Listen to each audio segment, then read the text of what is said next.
Hi, we're the Magic Numbers, and you're watching Blues Kitchen.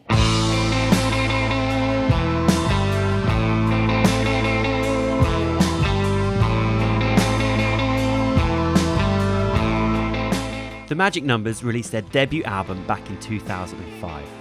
With the band just about to embark on a massive UK tour, we sit down to discuss their brand new record, Outsiders, scheduled for release on the 11th of May this year, and the band perform a spellbinding version of Neil Young's Cowgirl in the Sand. And while you're watching, subscribe to the channel for weekly episodes of the Blues Kitchen Presents. Magic Numbers. Hi. Hey. Welcome to the Blues Kitchen. How are we all doing? Yeah, Very good. we're rocking. Yeah. So we've just had you warming up in this very space, and you're kind of seriously indulging us today because we always invite our guests to do a cover. But Neil Young is like my favourite artist of all time. So when I got the email over saying you're going to do a Neil Young tune, it's like, oh, at last someone is doing that. But what have you guys been doing for the last maybe 2 or 3 years? Because it's been a while since we heard from you lot. Yeah, the last record we put out was like 4 years ago, which seems crazy, really. Time just flies. But yeah, we've been making this new album. Michelle's been doing lots of solo stuff. You released a second solo album, and yeah, just life really. We've been living and you know doing various different things. It might seem as like the Magic Numbers, like since the last record that we've still been playing and still doing lots of stuff. But finally, we've got this new record and just itching to get back on the road really. So I want to congratulate you on Sweet Divide. I heard it on the radio actually the other day. It was my alarm clock went off the other morning. I was like, That's one hell of an alarm. just stirring the intro of this tune. I was like, this sounds like it could be a bit of Neil Young. So hang on, I think I recognise his voice, isn't it? At the end, it's like, this is the Magic Numbers, Sweet Divide. Yeah. It's an amazing tune. It sounds like a little bit of a change of direction. That's like the cliche thing to say after a few years away, but it does sound a bit heavier and harder going. Is that intentional? I think this whole record's got like the guitar sound is a lot more growly. Yeah, and I think we just tried to capture more of how we are live. Like we're definitely far more growly live than we are on record. Previous So records. it's more solos live as well. So. Yes. So, but yeah, no, Sweet Divide. Yeah, it's got a Crazy Horse kind of feel, and like we went on tour actually with Uncle Neil. I wanted to ask you about pretty this. amazing. You know. I mean, how did that come about? You just get the call. Hey, my name's Neil Young. You fancy coming on tour with me? Yeah. Oh, I wish it was like that. Really. No, It doesn't sound like that. Almost. But Elliot Roberts, his manager, he actually heard of us on our first album. Yeah. And randomly was in Europe, found out we were playing, and flew to Germany. Yeah. To see us play live. Wow. And then said, hey, I love you guys. I want to work with you. I'm only managing Neil, but it'll be great to have like a new band. And so he looked after us in the States for the first two albums. For a little while, yeah. And then I did not know that. Yeah, that's cool.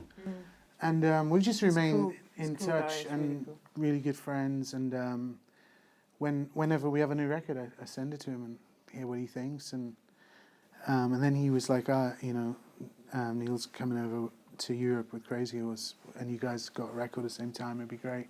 So it was like a dream come true, really. It was mind-blowing. We had a moment, which we got to say, because Come on. Yeah. we were waiting for the chat. People talk about the Bono chat, but we were waiting for the Neil chat. And at one gig, his dressing room was directly opposite ours, and the door was ajar, so we could see him there, and he was having his hands massaged. I was like, girls, this is the moment. Like, we've got to somehow lure him in here. So I had my guitar with me, and at first I was foolishly saying, maybe we'll play like one of his songs. Oh hell no! So that would have been a bad move, but I was thinking on my feet. But then we just pull out this one that we didn't know at all, and we just bust out 3-part harmony on it. we did Skeeter Davis. Don't they know it's the end of the world? Yeah. And we saw his foot tapping away, and and I was You like, realised stalking it literally was like kind of like.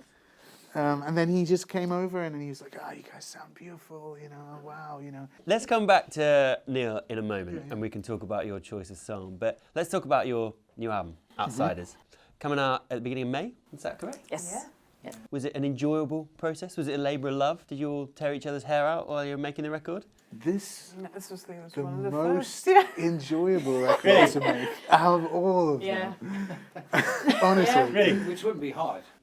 What changed? Come on. It's very true. Well, I think definitely something that's changed. Well, Michelle and I are the ones, we're the culprits. These guys, you know, they like Sean and I, they will have their little fights and bickering and things, but it never erupts. Whereas Michelle and I, it does explode. And it can Oh, yeah. linger. And oh yeah, she does let it linger. Heavy in the air. There's a lot of fallout. Yeah. This is Yeah. just a slap round the face. But this, We run for the hills. We're like, getting out of here. So, but the main thing is it's always for the good of like the song or the recording. It's just we may have different conflicting ideas of how to get there. But this record, we had just a really great vibe. We started it off at our own studio, but Michelle met Dave Izumi, Dave Lynch, we call him, and he mixed your Yeah, he solo makes album. my second solo album, yeah. And it just, I loved it, just like his place, his vibe, and he was kind of just reminded me of us, you know, just like, you know, and he's a huge fan of the band. So we And then I just just said to Romeo, you're going to absolutely love this dude, and you know, He's you so have chilled. to, yeah, we have to do stuff. And actually it was really good to get out of our place and go somewhere else to finish it. I think when we first sat down to work out these songs just in a rehearsal studio, and it was like, just felt really fun. All the songs just felt like again, we're having a really good time playing these, and it doesn't seem like heavy or... One of the reasons you get into being in a band in the first place. Yeah. no? yeah. Finally, we are actually having a good time. Well, we're having a good time. After only taken us Finally, 15 years. yeah, you know, Having a blast. having a good time singing these songs. No, it's more like, you know, we are actually singing about positive stuff, and it's like, How lovely.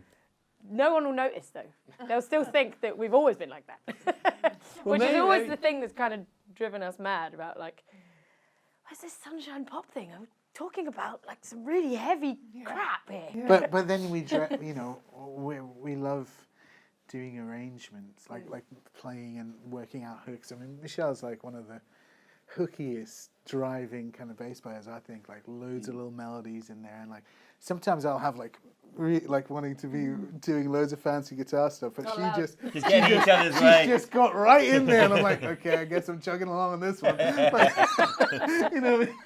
So is this why you've chosen to do a Neil Young song today? So you can do guitar solo for 7 Yeah, minutes? Yeah. that's exactly it. I've just Two chords, realised, Mitch, like, two hold on, chords. I just got to, you know, demand that there's solos all guys, over it. just want you to play A minor to F for the next 10 minutes, yeah? Yeah, exactly. And then words have been spoken. Are they listened to? I don't know. Let's go back to that, because you're going to play that tune for us in a moment. Cowgirl in the Sand is your choice. And of all the Neil Young songs you could have chosen, there's more obvious ones, certainly, but he wrote that, as I'm sure you guys are aware, but Cinnamon Girl, Cowgirl in the Sand, and Down by the River, one afternoon, wasn't it? I know he was ill in bed, With a fever. and just, you know. Unbelievable, isn't it? But what is it about that tune that screams, cover me, to you guys? Way back when we first Yeah, did it. Oh, really? we've done it live a few times, and we played it the other day, like just jamming out, and also we've become really good friends with Joe Harvey White, who's amazing. Sitting over there. Who's, you know, blows my mind. He plays the pedal steel, and he's joining us for it, and I just thought it'd be a sweet one to do with him, really, and honoured to have you with us. And, yeah, but I love that song. I love as well with Neil. It's like sometimes the lyrics really direct, but then also it can be kind of like psychedelic, where you can't sort of pin down exactly what it is, and but the feeling of that for me works. So yeah, I think it's time you introduce your tune, if that's all right. Yeah, so we're gonna cover "Cowgirl in the Sand" for you. "Cowgirl in the Sand," take 4.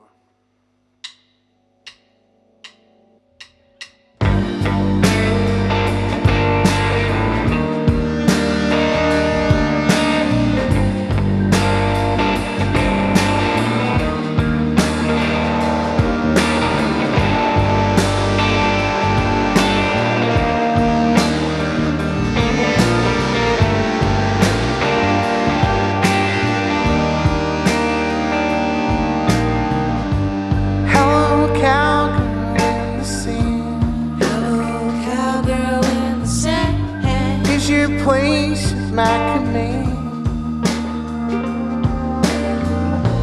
Can I stay here for a while? Can I see your sweet, sweet smile? Old enough now to change your name. So many love you, is it the same? It's the woman in you that makes you want to play those games.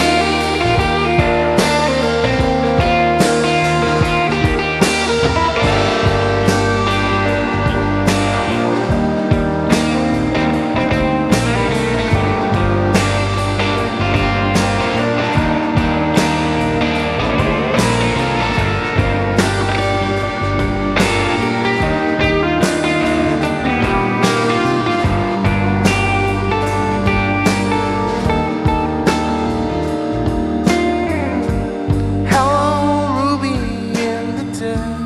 Hello, Ruby in the dark. Has your been begun to rust? After all the sin we've had, I was hoping that we'd turn back. Old enough now to change your name. When so many love you, is it the same? It's the woman in you that makes you wanna play those games.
Hello, woman of my dream. Hello, woman of my dreams. This is not the way it seems.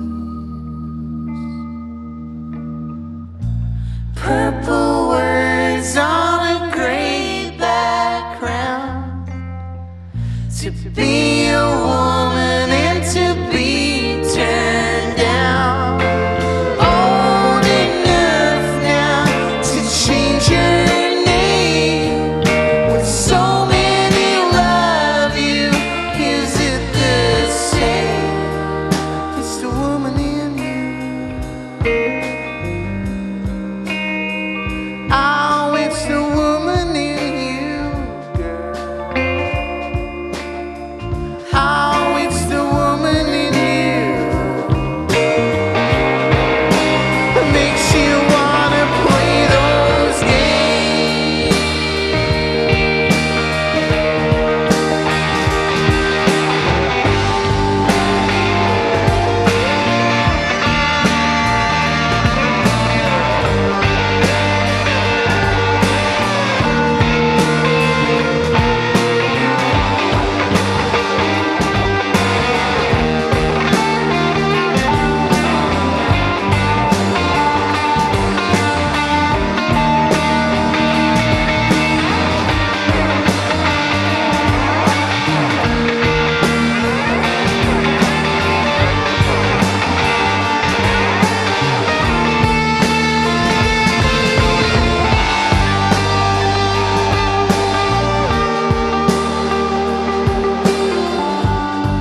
you.